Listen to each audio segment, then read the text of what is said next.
Hello दोस्तों, आपका मेरे चैनल CGPC ओनली में स्वागत है। आज हम लोग छत्तीसगढ़ के जो करंट अफेयर है उसमें छत्तीसगढ़ का जो आरक्षण विधेयक है उसी के ऊपर बात करेंगे। हम लोग मुख्यतः तमिलनाडु का जो विधेयक उसको देखेंगे, उसका क्रमिक विकास देखेंगे, साथ में इंदिरा साहनी बनाम भारत संघ के जो जजमेंट आया था उसको देखेंगे और साथ में हम लोग नवीं अनुसूची के बारे में और अध्ययन करेंगे। यह हमारे प्रश्न पत्र 3 के पॉलिटी वाले खंड के लिए इम्पोर्टेंट है। आज़ादी से पहले तमिलनाडु रिजर्वेशन का हम लोग हिस्ट्री देख लेते हैं। मद्रास प्रेसिडेंसी था। ब्रिटिश राज में वंचित वर्गों को न्याय सुनिश्चित करने के लिए आरक्षण का उपयोग करने वाला ये पहला प्रेसिडेंसी था। सरकार में ब्राह्मणों का प्रभुत्व था। इसके पीछे कारण देखा गया तो पता चलता है कि बेहतर शैक्षणिक अवसरों के कारण था कि प्रशासन में ब्राह्मणों का प्रभुत्व था। तो अब इसका विरोध होता है। पी थिंगराज चेट्टिया और TM नायर ने 1916 में मद्रास प्रेसिडेंसी में जो सरकारी कार्यबल हैं उसमें गैर ब्राह्मणों को वकालत के लिए साउथ इंडियन लिबरल फेडरेशन, जिसको बाद में जस्टिस पार्टी के नाम से भी जाना जाता है, का स्थापना करते हैं। मद्रास प्रेसिडेंसी के तत्कालीन मुख्यमंत्री अकरम सुब्बारालू रेड्डी 1921 में एक सरकारी आदेश पास करते हैं जिससे आरक्षण की स्थापना की गई। सरकारी आदेश का तत्काल विरोध किया गया। विरोध होने के कारण इसे रोकना पड़ा।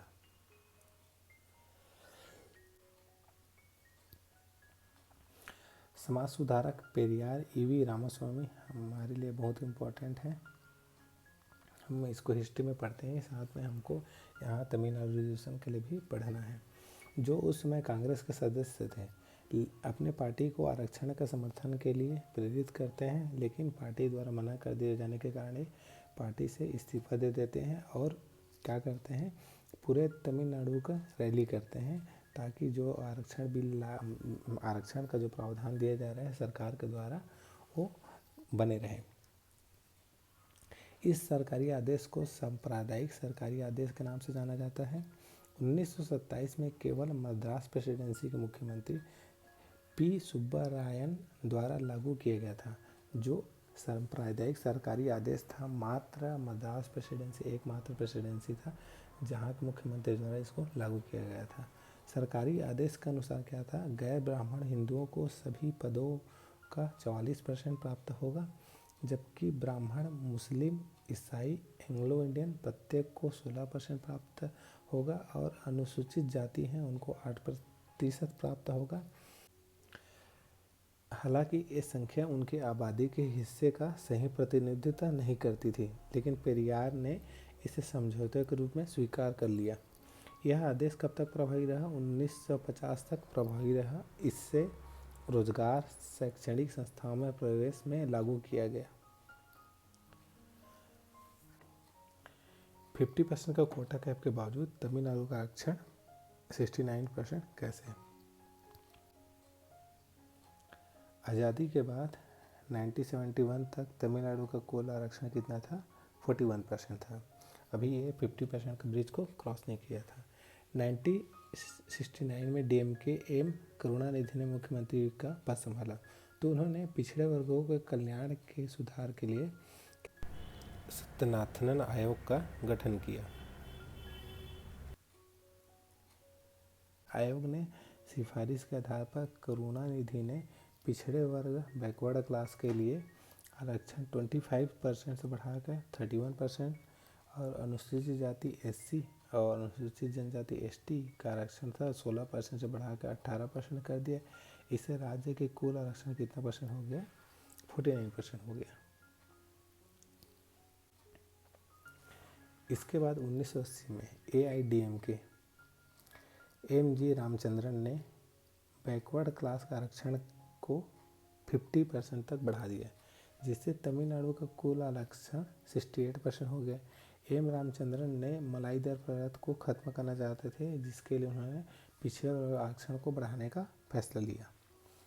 1989 में जब DMK सत्ता में आई तो मुख्यमंत्री करुणानिधि ने इस कोटे के भीतर वन्नियर जैसे जातियों को भी ऐड कर दिया। अब उनको क्या कहा गया? मोस्ट बैकवर्ड क्लास, अति पिछड़ा वर्ग। शेड्यूल में बांटा गया। तो अब जो 50% का जो कैप मिला था इनको बैकवर्ड क्लास को, 2 भाग में डिवाइड हो जाता है, एक 30%, एक 20%। 20% होता है ये मोस्ट बैकवर्ड क्लास और ये हो जाता है बैकवर्ड क्लास। फिर 1990 में मद्रास उच्च न्यायालय ने एक फैसले के आधार पर अनुसूचित जाति के लिए आरक्षण को अलग कर दिया और एसटी के लिए अलग से आरक्षण 1% कोटा को ऐड किया, जिससे तमिलनाडु का जो कुल आरक्षण था हो गया 69%।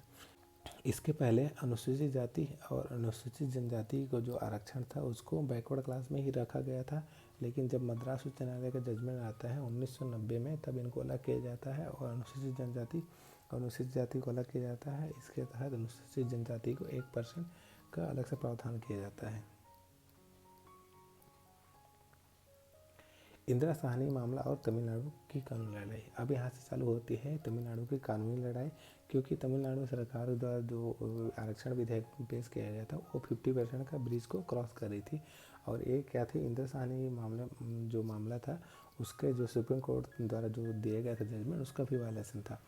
वर्ष 1992 में सुप्रीम कोर्ट ने इंदिरा साहनी बनाम भारत संघ के केस में अपनी फैसला सुनाते हुए कहा था कि अनुच्छेद 16(4) के तहत कुल आरक्षण 50% से अधिक नहीं होना चाहिए।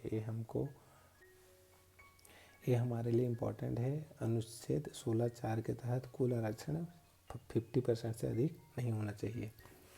अनुच्छेद 16(4) में क्या कहा गया, हम लोग उसको भी देख लेते हैं। इस अनुच्छेद में कहा गया है कि राज्य को नागरिक को किसी भी पिछड़े वर्ग के पक्ष में नियुक्तियों या पदों में आरक्षण के लिए कोई प्रावधान से नहीं रोकेगा जो राज्य की राय में पर्याप्त प्रतिनिधित्व नहीं करता है राज्य के तहत सेवा में।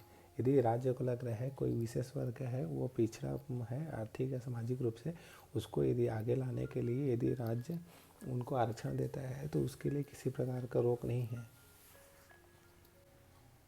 अब तमिलनाडु में राज्य सरकार के पास 69% आरक्षण था। पिछड़े वर्ग के लिए 26.5%, अति पिछड़ा वर्ग जो विमुक्त समुदाय था उसके लिए 20%, जो बैकवर्ड क्लास था मुस्लिम उसमें 3.5% था, अनुसूचित जाति के लिए 18%, अनुसूचित जनजाति के लिए 1%। वर्तमान में हम आरक्षण देख लेते हैं, जो तमिलनाडु सरकार का जो आरक्षण है वर्तमान में कितना है। पिछड़ा वर्ग बैकवर्ड क्लास 30%, ये 2 भाग में डिवाइडेड है। भी सामान्य वर्ग मुसलमान वर्ग और अति पिछड़ा वर्ग मोस्ट बैकवर्ड क्लास, ये भी 20%, ये भी 2 भाग में डिवाइडेड है। अनुसूचित जाति 18% है और अनुसूचित जनजाति है आपको 1%। ये टोटल मिलाकर हो जाता है जो तमिलनाडु का रिजर्वेशन है वो 69% हो जाता है। जयललिता के अधीन तमिलनाडु सरकार ने कुछ समय बाद ही शैक्षणिक वर्ष 1993-1994 के लिए राज्य के स्कूलों, कॉलेजों, अन्य शैक्षणिक संस्थाओं में प्रवेश का हवाला देते हुए मद्रास उच्च न्यायालय का रुख किया। मद्रास उच्च न्यायालय ने फैसला आया कि तमिलनाडु सरकार का जो आरक्षण नीति है उसको जारी रख सकती है, लेकिन कौन से शैक्षणिक वर्ष तक के लिए, 1993 और 1994, मात्र इन्हीं वर्ष के लिए इनका जो आरक्षण बिल है वो जारी रहेगा, उसके बाद नहीं। लेकिन अगले शैक्षणिक वर्ष यानी 1994-1995 के दौरान आरक्षण की मात्रा को 50% तक लाया जाना चाहिए। मद्रास उच्च न्यायालय द्वारा उनको 1 ईयर के लिए मात्र छूट दे दिया गया था, लेकिन अगले ईयर ही जैसे ही 1995 और 1994 आएगा, शैक्षणिक वर्ष आएगा, तो आपको आरक्षण का जो रोस्टर प्लान है उसको 50% तक लाना होगा। तब तमिलनाडु सरकार ने मद्रास उच्च न्यायालय द्वारा पारित आदेश के खिलाफ अब विशेष अनुमति याचिका सुप्रीम कोर्ट में पेश करती है SLP दायर की, जिसमें कहा गया कि राज्य की आरक्षण नीति पिछड़े वर्गों के लाभ के लिए जारी रखने के लिए इसे अनुमति दिया जाना चाहिए। हालांकि सर्वोच्च न्यायालय ने सुप्रीम कोर्ट ने एक अंतरिम आदेश पारित करते हुए दोहराया कि शैक्षणिक संस्थाओं में प्रवेश के मामले में आरक्षण 50% से अधिक नहीं होना चाहिए। ये इंदिरा साहनी के जजमेंट में भी कहा गया था सेम चीज़ की, जो भी शैक्षणिक संस्थाएं हैं उसमें आरक्षण है 50% से अधिक नहीं होना चाहिए। जैसा कि राज्य के अदालत से कोई राहत नहीं मिला, अब इनको सुप्रीम कोर्ट से भी राहत नहीं मिला, तो नवंबर 1993 में अब जो तमिलनाडु की सरकार है वो क्या करती है, एक विशेष विधानसभा सत्र बुलाती है। एक सर्वसम्मति प्रस्ताव पारित किया जाता है जिसमें नरसिम्हा राव, जिस टाइम तत्कालीन मुख्य प्रधानमंत्री थे हमारे केंद्र सरकार में, संविधान में संशोधन करने के लिए कदम उठाने के लिए कहा गया था, ताकि तमिलनाडु सरकार का जो विशेष पिछड़ा वर्ग है उनको कल्याण उन्नति के लिए जो 69% का जो आरक्षण दिया जा रहा है उसको जारी रखा जा सके, और ऐसा होता भी है।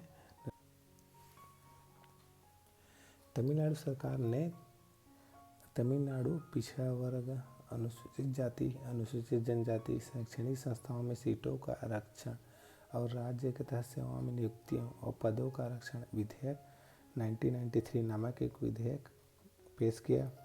विधेयक को राष्ट्रपति के लिए स्वीकृति के लिए भेजा भी गया। तत्कालीन मुख्यमंत्री जे जयललिता ने केंद्र सरकार के साथ बातचीत करने के लिए दिल्ली पार्टी लाइनों में तमिलनाडु के राजनेताओं के एक प्रतिनिधित्व मंडल का नेतृत्व किया। उन्होंने यह भी जोर देकर कहा कि तमिलनाडु सरकार की जो अधिनियम है उसका संविधान की नवीन सूची के तहत लाया जाना चाहिए, ताकि इसकी किसी भी न्यायालय में इसको चुनौती नहीं दी जा सके, और ऐसा होता भी है। संविधान के 31B में कहा गया है कि नवीन अनुसूची के तहत शामिल किए गए अधिनियम में से कोई भी नहीं है और न ही किसी भी प्रावधान को शून्य माना जाएगा या कभी भी शून्य हो जाएगा, और अधिनियम और प्रावधान किसी भी फैसले के बावजूद किसी न्यायालय, ट्रिब्यूनल या किसी भी आदेश के विपरीत भी लागू रहेंगे।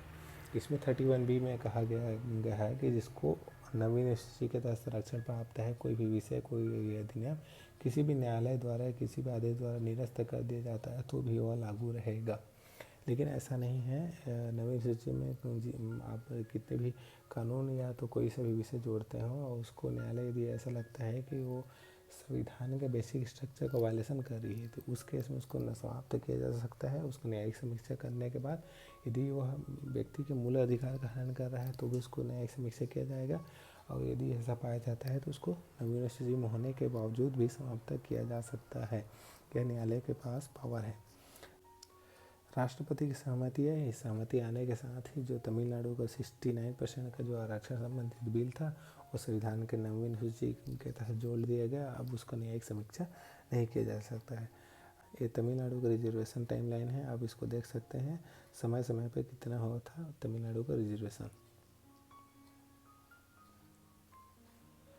वर्षों से नवीन सूची के तहत अधिनियमों को शामिल करने के खिलाफ याचिका दायर की गई है, जिसमें कहा गया है कि असंवैधानिक है और संविधान के अनुच्छेद 14 के खिलाफ है। यह याचिका फिलहाल सुप्रीम कोर्ट में है, लेकिन बेंच में कहा गया है कि मंडल के फैसले की याचिका पर 5 जजों की संविधान पीठ के फैसले के बाद ही वह इस फैसले लेगी। अदालत भी यह भी देख रही कि क्या इंदिरा साहनी का जो मामला था 1992 में ऐतिहासिक फैसले के रूप में जो जाना जाता है या मंडल फैसले के रूप में जाना जाता है, जो 50% का कोटा तय करता है। बाद के संवैधानिक संशोधन निर्णयों, बदलते हुए सामाजिक गतिशीलता, एक बड़ी पीठ द्वारा फिर से विचार करने की आवश्यकता है समाज के। देखो अभी जो समाज में जो परिवर्तन हो रहा है, जो समाज की आवश्यकता है उसके अनुसार अब जो इंदिरा साहनी का जो केस था उसमें जो 50% का कोटा तय किया गया था, क्या उसको पुनः एक विचार करने की आवश्यकता है।